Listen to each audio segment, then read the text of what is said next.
একই মাঠে আজ থেকে 5 দিন আগে দেশের স্বরাষ্ট্রমন্ত্রী সভা করেছিলেন। তার বক্তব্য আমি শুনেছি। তিনি 30 মিনিট বক্তব্য রেখেছেন। আমি অত্যন্ত কৌতূহল নিয়ে দেখছিলাম। সংবাদ মাধ্যমের যারা উপস্থিত ছিল তারা একবারও মাঠের ছবিটা দেখাচ্ছে না। 30 মিনিট ধরে খালি স্বরাষ্ট্রমন্ত্রীর মুখটা দেখিয়ে গেছে। তার কারণ মাঠের যা পরিস্থিতি ছিল আর এদের পরিবর্তন যাত্রায় যা ভিড় হচ্ছে, একটা গ্রামে যদি জেসিবি দিয়ে মাটি কাটা হয় সেটা দেখতে তার থেকে বেশি লোক জড়ো হবে। দর্শক শুনলেন, আজকে দক্ষিণ 24 পরগনার মথুরাপুরে এই কথা বলেছেন অভিষেক ব্যানার্জি। হ্যাঁ, ওখানে কদিন আগে কেন্দ্রীয় হোম মিনিস্টার তথা বিজেপি নেতা অমিত শাহ প্রোগ্রাম করে এসছেন। তো ওনার বক্তব্য যে ওই দিন উনি যতক্ষণ বক্তব্য রেখেছেন প্রায় 30 মিনিটই ওনাকেই দেখানো হয়েছে। মানে ওখানে লোকজন কত কি হয়েছে সেটা দেখানো হয়নি। এজন্যই দেখানো হয়নি কারণ পরিস্থিতি এতটাই খারাপ ছিল, মানে লোকজন এতটাই কম ছিল। তার থেকে অনেক বেশি লোকজন হয় যদি কোনো গ্রামে জেসিবি মাটি কাটতে আসে। এটা হচ্ছে ওনার বক্তব্য। তো সেই জন্যে উনি যতক্ষণ বক্তব্য রেখেছেন ততক্ষণই ওনাকে দেখানো হয়েছে। ওনার সামনে মানে স্টেজের নিচে লোকজন কত বা স্টেজের নিচের অংশকে দেখানো হয়নি। কিন্তু দর্শক, উনি যখন এই কথাটা বলেছেন তখন আরামবাগ টিভির যেটা দায়িত্ব সত্য উদ্ঘাটন করা, সত্যটা দেখানো। তো আমি দর্শক ওনার এই বক্তব্যের পরে আমি সেদিনও দেখেছি, তো আজকে আরও একটু দেখার চেষ্টা করলাম যে সত্যি কি সেদিন তাহলে ভুল দেখলাম, লোকজন কি একেবারেই ছিল না। আমি দর্শক আজকে যে ভিডিওটা দেখলাম, যেটা কার্যত একটা কোলাজ করা ভিডিও, মানে একেবারে ওনার যাওয়া থেকে ফেরা পর্যন্ত। দর্শক দেখুন তো অভিষেক ব্যানার্জি আজকে যে মন্তব্যটা করেছেন সেই মন্তব্যটা খাটে কিনা। আমি ওই দিনের যে প্রোগ্রাম মথুরাপুরে কেন্দ্রীয় হোম মিনিস্টারের আমি পুরো ফুটেজটা আপনাদেরকে দেখাচ্ছি। আগে দেখুন দর্শক, তারপর আমি আরও একটা খবর দেখাবো। ওনার পিসি তথা দিদি যিনি কলকাতায় ধর্ণা দিচ্ছেন, মঞ্চ তো একেবারে ভর্তি, মঞ্চে একেবারে নেতা নেত্রীদের ভিড় বিরাট, কিন্তু মঞ্চের নিচের অংশটা কেন দেখতে পাচ্ছি না? মঞ্চের নিচের অংশে কি সত্যি লোকজন থাকেন? যেভাবে উনি কটাক্ষ করলেন অমিত শাহকে যে নিচের অংশ দেখানো হচ্ছে না, তো আমরাও তো দেখতে চাইছি যে যে ধর্ণা মঞ্চ চলছে তার নিচের অংশে সারাক্ষণ কত কি লোকজন থাকছেন, সেটাই বা কেন দেখানো হচ্ছে না? কেন দেখানো হচ্ছে না সেটা তার একটা ছোট্ট খবর দর্শক, সেটা আমি দেখাবো। সেই খবরটা যে মিডিয়া করেছে, জাতা মিডিয়া না, দূরদর্শন একটা খবর করেছে। আমি তার একটা ছোট্ট ফুটেজ দেখাবো। আগে দেখুন দর্শক, যে সভাকে ঘিরে অভিষেক ব্যানার্জি এই রকম কটাক্ষ করলেন, সেই সভাতে অ্যাকচুয়ালি লোকজনের সমাগম কত হয়েছিল।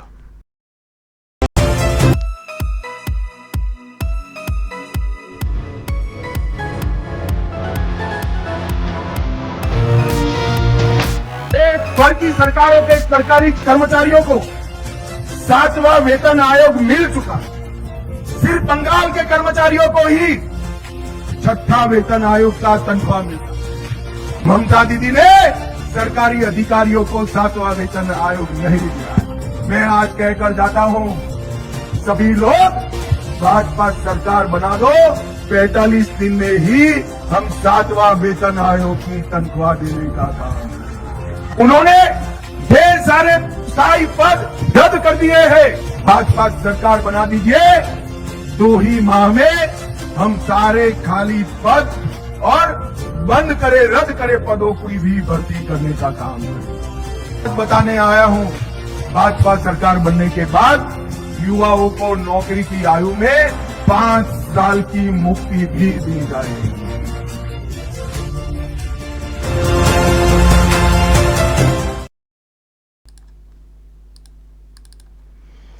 দর্শক দেখলেন। আচ্ছা, আপনারা যদি পারেন একটু ইনাকে ফরওয়ার্ড করে দেবেন তো, যদি কোনো সুযোগ থাকে। উনি দেখেননি বলছেন, উনি দেখার জন্য বসেছিলেন, তো উনি যেহেতু দেখেননি, জানি না কেন ওনার নজরে আসেনি। আমি তো দেখেছি অনেক মিডিয়াতে দেখানো হচ্ছিল, তো যেহেতু ওনার আফসোস উনি দেখতে পাননি এবং সেখান থেকে উনি আন্দাজ করেছিলেন ওটাই, যে লোকজন যেহেতু হচ্ছে না সেই জন্য দেখানো হয়নি। তো একটু দেখিয়ে দেবেন তো ওনার যারা সব লোকজন আছেন। হয়তো ওনার নাম্বার হয়তো নেই আপনাদের কাছে অনেকেরই, কিন্তু আরও ওনার আশপাশের লোক, টিএমসি যারা আছেন লোকজন, সেখানে একটু পাঠাবেন তো, বা অন্য কোনো পেজ যেগুলো আছে সেখানে ট্যাগ করে দেবেন তো, দিয়ে বলবেন দেখুন তো আপনি যে কথাটা বলছিলেন তার কতটা কি ভিত্তি আছে, বা আপনি যে আফসোসটা করছিলেন যে দেখার জন্য বসেছিলাম দেখতে পাইনি, তো দেখুন তো। তারপর বলবেন যে এবার কি বলবেন বলুন, দেখলেন তো আপনি দেখেননি, আমরা দেখালাম, এবার আপনি বলুন কি বলবেন। একটু শেয়ার করবেন, ফরওয়ার্ড করে প্রশ্ন ছুড়বেন টিএমসির লোকেদের কাছে, প্রশ্ন ছুড়বেন। তারপরে বলবেন যে কেন এত ঢপ মারছেন, অমিত শাহের সভাতে লোক হয়নি। আর এই যে পরিবর্তন যাত্রাতে লোক হচ্ছে না বলে যে কথাটা বলা হয়েছে, আমি দর্শক সে ব্যাখ্যাতে আসছি, তার আগে ওটা একটু দেখিয়ে দিই। বিজেপির প্রোগ্রামে লোক হচ্ছে না বলে অভিষেক ব্যানার্জি এই রকম বলছেন, কটাক্ষ করছেন, আর ওনারা ধর্মতলাতে যে ধর্ণা মঞ্চ করছেন সেখানে লোকজন কত হচ্ছে, আমি দর্শক একটা জাস্ট মিডিয়া ফুটেজ কেউ একটা তুলেছেন এরকম না, মিডিয়া ফুটেজ আমি দেখানোর চেষ্টা করছি। ডিডি বাংলা একটা খবর করেছে, দেখুন কি বলা হচ্ছে এবং কি দেখানো হচ্ছে। মুখ্যমন্ত্রী মমতা বন্দ্যোপাধ্যায় হাজির থাকলেও আজ ধর্নার দ্বিতীয় দিনে তেমন ভিড় চোখে পড়েনি। মমতা বন্দ্যোপাধ্যায় মঞ্চে বসে রয়েছেন, অথচ তার সামনে প্রচুর চেয়ার খালি। এমনই ছবি ধরা পড়ল দূরদর্শনের ক্যামেরায়।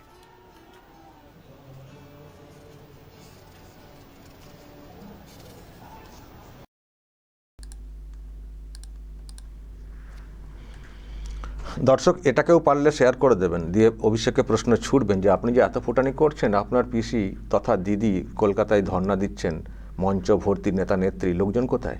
মিডিয়াতে খবর হচ্ছে, কেনই বা লোকজনের সংখ্যাটা সবসময় দেখানো হচ্ছে না? কলকাতার বুকে প্রোগ্রাম, লোকজন তো উপচে পড়বেন না, কোথায় লোকজন? শুধু মঞ্চে নেতা নেত্রীরা সব সেজে গুজে চলে গেছেন, বসে আছেন, গান বাজনা হচ্ছে, মেলা হচ্ছে, সার্কাস হচ্ছে, যা বলার দর্শক আপনারা বলবেন। কিন্তু লোকজন কোথায়, ভিড় কোথায়? শাসক বাহিনী সব নাকি তৃণমূল, বিরোধী দলে নাকি কোনো লোকজন নেই। তো আপনাদের সবার সামনে লোকজন কোথায়? দিদি সর্বোচ্চ নেত্রী বসে রয়েছেন, লোক কোথায়? শুধু সারাক্ষণ স্টেজটাকে দেখানো হচ্ছে, মঞ্চে সব যারা বসে রয়েছেন, কতটা লম্বা করে চেয়ারে সাধারণ মানুষ বসে রয়েছেন, আপনাদের কথা শোনার জন্য এসেছেন, সেটা কেন দেখাচ্ছেন না? দর্শক প্রশ্ন ছুড়বেন অভিষেককে, যখন উনি এই প্রশ্ন তুলেছেন হোম মিনিস্টারের প্রোগ্রামকে ঘিরে। সুতরাং আপনারাও পাল্টা প্রশ্ন করবেন যে এত ফুটানি, এত কথা, তাহলে আপনাদের যে প্রোগ্রামটা চলছে সেখানে লোকজন কোথায়? আপনারা তো সব শাসক, ভয়টাই দেখেও তো লোকজন আনেন বলে সব বলা হয়, তাতেও কেন চেয়ার খালি? মঞ্চে যখন সর্বোচ্চ নেত্রী যখন বসে রয়েছেন, চেয়ার খালি কেন? প্রশ্ন তুলবেন দর্শক, এবার দর্শক আমি একটা ব্যাখ্যা দিয়ে শেষ করব। হ্যাঁ, এটা ঠিক, বিজেপি যে প্রোগ্রামটা করছে বিভিন্ন জায়গাতে, যত ক্ষোভ আছে মানুষের শাসকের প্রতি, তত মানুষ কিন্তু রাস্তাতে বের হচ্ছেন না, এটা কিন্তু ফ্যাক্ট। গোটা রাজ্যে যত অংশের মানুষের ক্ষোভ আছে এখানকার শাসকের প্রতি, সেই সংখ্যাই কিন্তু লোক পরিবর্তন যাত্রা বলুন বা বিজেপির অন্যান্য প্রোগ্রাম বলুন, হ্যাঁ সেখানে আমিও দেখছি না। কিন্তু এর একটা অন্য ব্যাখ্যা আছে, আর এবার যে ভোট হবে না, এই বিরোধীদের সভাতে কত কি লোকজন এলেন তার ভিত্তিতে ভোট কিন্তু দেখতে পাবেন না। দেখবেন সভাতে একরকম, আর ভোট দেখবেন কিন্তু অন্যরকম। কেন বলুন তো? আমার মনে হয় আপনাদের কাছেও সেই উত্তরটা আছে, আসলে এটা হচ্ছে একটা ভয় কিন্তু এখনো বিরোধী পক্ষের মধ্যে রয়েছে, যে যদি আমি চিহ্নিত হয়ে যায় আর যদি ক্ষমতায় না আসে, মানে বিরোধী দল, বা যদি পরিবর্তন না আসে, তাহলে আবার সেই রকম শিকার হতে হবে না তো, যেটা 21-এর ভোটের পরে হয়েছে। এই ভয়টা দর্শক এখনও কিন্তু মানুষের মধ্যে আছে, এবং বিজেপির যারা কর্মী সমর্থক আছেন, বিশেষ করে নিচু স্তরে গ্রামে, এই ভয়টা কিন্তু এখনও আছে। তার মানে এই না তারা টিএমসির সমর্থক হয়ে গেছেন সেই জন্য তারা বের হচ্ছেন না, সেটা না। কিন্তু তারা বের হচ্ছেন না এই জন্যে যে ক্ষত তৈরি হয়েছিল 21-এর ভোটের পরে, সেই রকম শিকার যাতে আমরা আর না হয়, আমার পরিবার যাতে আর না হয়। মাঠ থেকে ধান কেটে নেওয়া, মারধর করা, মেরে ফেলা, প্রাণে মেরে ফেলা, লুটপাট করা, ভিন রাজ্যে গিয়ে মাসের পর মাস থাকতে হয়েছে, বাধ্য হয়ে ক্যাম্পে আসামে ছুটে পালাতে হয়েছে। এই রকম শিকার যাতে আমি বা আমার পরিবার না হয়, সেই জন্যে বাবু এবার বেশি মুখ দেখাবো না, সামনে আসবো না, কিন্তু ভোট এলে কিন্তু ঘষে দেব, বা ভোটের দিনে ওয়ান ডেটা খেলে দেবো, কিন্তু আগে থেকে বের হব না। যদি কোনো কারণে পরিবর্তন আটকে যায় তখন আমাদের কি হাল হবে, এই ভয়টা কিন্তু এখনও আছে। আমি সেটা কোথাও বিশ্বাস করছি, আমি নজর করছি। কারণ মানুষের যে ওয়েভ আছে, মানুষের যা শাসক বিরোধী মানে ক্ষোভ আছে, শাসক বিরোধী যে হাওয়া আছে গোটা রাজ্যে, পরিবর্তন যাত্রার মতো এরকম যাত্রা হলে মানে একেবারে উপচে পড়া ভিড় চতুর্দিকে হওয়াটা কিন্তু উচিত। লোক যে হচ্ছে না সেটা বলবো না, লোক হচ্ছে, কিন্তু আমি তো আপনাদেরকে হিসেব দিয়েছি আগেই যে 10 জনকে যদি আপনারা প্রশ্ন করেন যে আপনারা কি এই শাসককে চান, দেখবেন 8 জন বলবেন না, দূর করতে চাই, 8 জন বলবেন 10 জনের মধ্যে। কিন্তু সভাতে মিছিলে কেন সে 8 জন বের হচ্ছেন না 10 জনের মধ্যে? কারণ হচ্ছে ওটাই, যে যাতে চিহ্নিত না হয়ে যায়। আসলে 21-এর ভোটের পরে এই শাসক এত অত্যাচার করেছে, মানুষ কিন্তু সেটা ভোলেননি, মানুষের মনে কিন্তু সেটা গাঁথা রয়েছে। তার জবাব কিন্তু মানুষ দেবেন সুযোগটা পেলেই। কিন্তু যেহেতু একটা অনিশ্চয়তা আছে না পরিবর্তনের ব্যাপার, এটা যে কোনো মানুষের থাকে, কারণ আগেরবারও প্রচুর আশা করে ফেলেছিলেন মানুষজন, এবার পরিবর্তন নিশ্চিত, কিন্তু তবু একটা প্রশ্ন মনের মধ্যে থাকছে।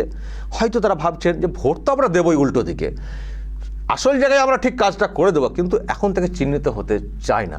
সেই জন্যই দর্শক যে কম সংখ্যক বিষয়টা যেন আমরা কোথাও বলছি, এটাই হচ্ছে কারণ। আর ওনারা ভাবছেন আমাদের সমর্থন বেড়ে গেছে, বিজেপির বিরুদ্ধে লোকজন চলে গেছেন। ওনারা বলেছেন যে বিজেপির সব SIR হয়ে গেছে, মানে বিজেপির নাম কাটা গেছে, বিজেপির লোকেদের সমর্থকদের নাম কাটা গেছে।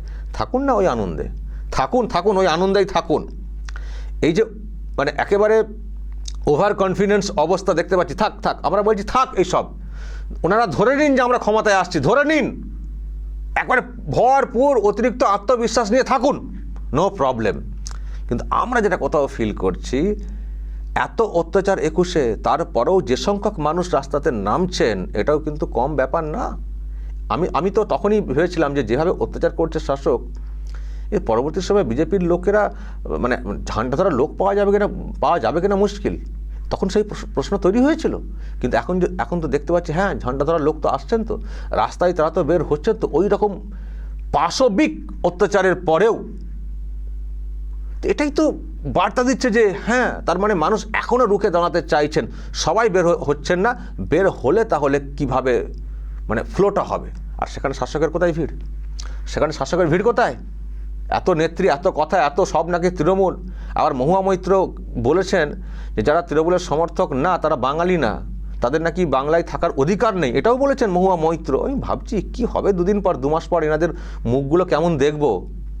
2 মাস পর এখন তো খুব সেজেগুজে এসছেন, চশমা এদিক সেদিক করে রেখে এসছেন, ভালো দামি ব্যাগ নিয়ে ঢুকছেন দেখছিলাম স্টেজে। কিন্তু 2 মাস পরে, পরিবর্তনের পরে এদের কি হাল হয় আর এই বাচনভঙ্গি কীরকম থাকে সেটা দেখব। সে নিয়ে কিন্তু আমাদেরও কিন্তু বিরাট কৌতূহল থাকছে। তো যাই হোক, এমন কোনো নেতা তো নেই যে বাকি আছেন স্টেজে যেতে। সবাইকে, যত স্টার, এখন তো আবার ওনাদের স্টার জয়েন করাতে হচ্ছে না বেশি করে। কোয়েল মল্লিককে আবার জয়েন করিয়েছেন। ওনার যে ইমেজ যেটুকু আছে সেটুকু নিকড়ে নেবেন। আগে যারা জয়েন করেছেন তাদেরকে দিয়ে আর চলছে না, তাদের সম্পর্কে মানুষের ধারণা পরিষ্কার হয়ে গেছে। নতুন মুখ আনছেন, যদিও কোয়েল মল্লিক আসার পরে লোকে মানে খুব দ্রুত বলতে শুরু করেছেন এবং ওনার বাবা রঞ্জিত মল্লিককে তো অনেকে বলতে শুরু করেছেন যে ভাবতাম যে লোকটা ন্যায় নীতিবান, যেভাবে রোল করতেন সিনেমাতে, যে রোলগুলো করতেন না, খুব ন্যায় নীতিবান হিরো টাইপের ব্যাপার। কিন্তু এখন তো দেখতে পাচ্ছি পাক্কা ভিলেন। অভিষেককে বাড়িতে যাওয়ার পর যেভাবে উনি জড়িয়ে ধরে মন্তব্য করেছিলেন, তখনই মানুষ বলছিলেন, আপনারা অনেকে বলছিলেন নিশ্চয়ই ওনার কোনো ধান্দা আছে। তো ধান্দা যে এই রকম মেয়েকে জায়গায় পৌঁছে দেওয়া, এইরকম একটা দুর্নীতিগ্রস্ত দলেতে ঠেলে দেওয়া, এইরকম মানে ধান্দাবাজ লোক না হলে এটা কখনো করেন? আর ওনার যা ইমেজ তৈরি হয়েছিল ওনার অভিনয়ের মাধ্যমে, সেখান থেকে এটা করেন, তার মানে কত ধান্দাবাজ। তো এখন ওনারা আনছেন, টিএমসি লোকরা দেখছেন যে দেব পুরনো, চলছে না, মানুষ ওনার সম্পর্কে বুঝে গেছেন, শতাব্দী চলছে না, সব ফ্লপ হয়ে গেছে আর কি পুরো বিষয়টা। তো এখন আবার নতুন নতুন মুখ আনার চেষ্টা করছেন, দেখবেন ওনাকে কীভাবে ইউজ করার চেষ্টা হবে আসন্ন বিধানসভা নির্বাচনে, পুরো নিকড়ে নেওয়ার চেষ্টা হবে। কিন্তু আমার আসলে দলটা এমন না যেদিন জয়েন করবেন সেদিন থেকেই ইমেজ খারাপ হয়ে যায়, এমন হয়ে গেছে যে আস্তে আস্তে ইমেজ খারাপ হবে সেটা না। তো যাই হোক, ওনারা মরিয়ার চেষ্টা করছেন এত সব লোকজনদের, সেলিব্রিটিদেরকে জয়েন করিয়ে, কিন্তু রেজাল্ট কোথায়? রেজাল্ট কোথায়? কেন ফাঁকা ফাঁকা ছবি? আর যে অমিত শাহের কথা বলছে তার মঞ্চে এত লোক হচ্ছে, সেটাকে চাপা দিয়ে অন্যরকম ন্যারেটিভ তৈরি করার চেষ্টা করছেন। আর আপনাদের পিসি দিদি লোক কোথায় মঞ্চের সামনে? ফলে দর্শক এগুলো না ফাঁস করে দেবেন, মানুষকে জানিয়ে দেবেন যে দেখুন কীরকম ঢপবাজ, শুধু নিজেদের ওয়েব দেখানোর চেষ্টা করছেন, আমাদের কত লোক, বিজেপির এতে লোক নেই। কিন্তু চিত্র হচ্ছে উল্টো। আর ওটাও মানুষকে শোনাবেন। যে সংখ্যক আমরা আশা করছি, হয়তো তুলনায় ততটা দেখতে পাচ্ছি না যতটা ক্ষোভ দেখতে পাচ্ছি শাসকের বিরুদ্ধে, তার কারণ হচ্ছে ওটাই শাসকের অত্যাচার। আবারও অত্যাচার করবে মানে ক্ষমতায় এলে। তো সেই ভয়ে সবাই যে বাড়িতে ঢুকে থাকছে সেটাও না। আমি যারা বের হচ্ছেন এরপরও তাদেরকে কুর্নিশ জানাবো যে এইরকম অত্যাচারের পরেও তারা রাস্তাতে বের হচ্ছেন, এত কিছু জেনে বুঝেও বের হচ্ছেন। আসলে তাদের মধ্যে যারা বের হচ্ছেন তাদের মনে একটা মনে হচ্ছে এরকম আশা তৈরি হয়ে গেছে যে এবার পরিবর্তন হবে। আমি শুধু ভাবছি পরিবর্তন হলে তারা কি করবেন? বদল তো হবেই, তারা আবার বদলাও না শুরু করে দেন। দর্শক বলবেন যা বলার এবং নজর রাখবেন আরামবাগ টিভিতে।